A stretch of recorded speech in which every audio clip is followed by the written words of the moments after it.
Hi സുഹൃത്തുക്കളെ, അപ്പോൾ LSTD assistant engineer civil പരീക്ഷയൊക്കെ ജൂലൈ 8-ാം തീയതി നടക്കാൻ പോവുകയാണ്. അപ്പോൾ അതിനിടയിൽ പുതിയൊരു നോട്ടിഫിക്കേഷൻ ഇവിടെ വന്നിട്ടുണ്ട്. കേരള സ്റ്റേറ്റ് ഹൗസിംഗ് ബോർഡിലേക്കുള്ള അസിസ്റ്റന്റ് എഞ്ചിനീയർ സിവിൽ നോട്ടിഫിക്കേഷൻ ആണ് ഇപ്പോൾ PSC പുറത്തുവിട്ടിരിക്കുന്നത്. അപ്പോൾ ഈ വർഷം നമുക്കറിയാം ഒരുപാട് നോട്ടിഫിക്കേഷൻസ് ഒന്നും വന്നിട്ടില്ല. ആദ്യത്തെ സെറ്റ് ഓഫ് നോട്ടിഫിക്കേഷൻസിന്റെ കൂട്ടത്തിലുള്ള നോട്ടിഫിക്കേഷൻ ആണ് ഈ പറഞ്ഞ assistant engineer civil for Kerala state housing board എന്നുള്ളത്. അപ്പോൾ സാലറി സ്കെയിൽ 51,400 മുതൽ 1,10,000 വരെയുള്ള മികച്ച salary scale assistant engineer scale തന്നെയുണ്ട്. ദെൻ 2 വേക്കൻസികളാണ് നിലവിൽ നോട്ടിഫിക്കേഷനിലുള്ളത്. തീർച്ചയായിട്ടും ഇത് റാങ്ക് ലിസ്റ്റ് വരുമ്പോഴേക്ക് ഇൻക്രീസ് ചെയ്യുമെന്നുള്ള കാര്യത്തിൽ സംശയമൊന്നും വേണ്ട. 36 വയസ്സ് വരെയുള്ളവർക്ക്, ജനറൽ കാറ്റഗറി ആണെങ്കിൽ 36 വയസ്സ് വരെയുള്ളവർക്ക് അപ്ലൈ ചെയ്യാം. 2/1/1989 ആണ് cut off date of birth ആയിട്ട് പറഞ്ഞിട്ടുള്ളത്. ആ ഒരു ഡേറ്റിലുള്ള ആൾക്കും അപ്ലൈ ചെയ്യാനായിട്ട് സാധിക്കും. റിസർവേഷൻ ഉണ്ടെങ്കിൽ SC ST OBC കാറ്റഗറിയിൽ പെടുന്നവർക്ക് അതനുസരിച്ചുള്ള ഏജ് റിലാക്സേഷനും ഇവിടെ അവൈലബിൾ ആണെന്നുള്ള കാര്യം മനസ്സിലാക്കുക.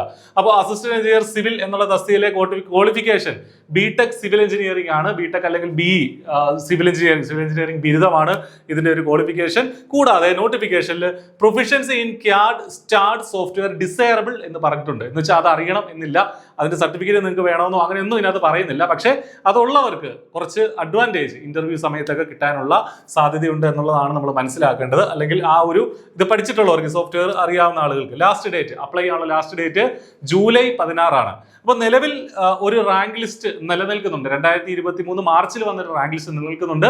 2026 മാർച്ച് വരെ ആയിരിക്കും ആ ഒരു റാങ്ക് ലിസ്റ്റിന്റെ കാലാവധി. അത് കഴിയുമ്പോഴത്തേനെ നമ്മുടെ ഇപ്പോഴത്തെ ഈ ഒരു പരീക്ഷ വരുള്ളൂ. അതിനുശേഷമായിരിക്കും ഇതിന്റെ റാങ്ക് ലിസ്റ്റും ഒക്കെ വരിക. അപ്പൊ നിലവിലെ റാങ്ക് ലിസ്റ്റിൽ നിന്ന് 48 പേർക്ക് ഓൾറെഡി അതിൽ നിന്ന് അഡ്വൈസ് പോയിട്ടുണ്ട്. അപ്പൊ അത്യാവശ്യം നല്ലൊരു സംഖ്യ അഡ്വൈസ് നിയമനം നടക്കുന്ന ഒരു പോസ്റ്റ് തന്നെയാണ് ഈ പറഞ്ഞ കേരള സ്റ്റേറ്റ് ഹൗസിംഗ് ബോർഡിലെ അസിസ്റ്റന്റ് എഞ്ചിനീയർ സിവിൽ എന്നുള്ള പരീക്ഷ. അപ്പോൾ I+നൊപ്പം നിങ്ങൾക്ക് കോച്ചിങ്ങിന് വരാം.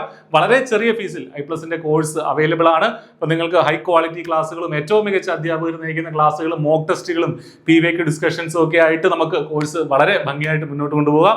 അപ്പോൾ വളരെ ചെറിയ ഫീസിൽ I+ന്റെ കോഴ്സ് എൻറോൾ ചെയ്യാനായിട്ട് വീഡിയോടൊപ്പമുള്ള ഡിസ്ക്രിപ്ഷനിലുള്ള നമ്പറിൽ വിളിക്കുക, അല്ലെങ്കിൽ ആ ഗൂഗിൾ ഫോം ഫില്ല് ചെയ്യുക. ഒട്ടും വൈകണ്ട, അപ്ലൈ ചെയ്യുക, ആപ്ലിക്കേഷൻ കൊടുക്കാൻ മറക്കരുത്. നന്നായിട്ട് പഠിക്കുക. All the best. Thank you.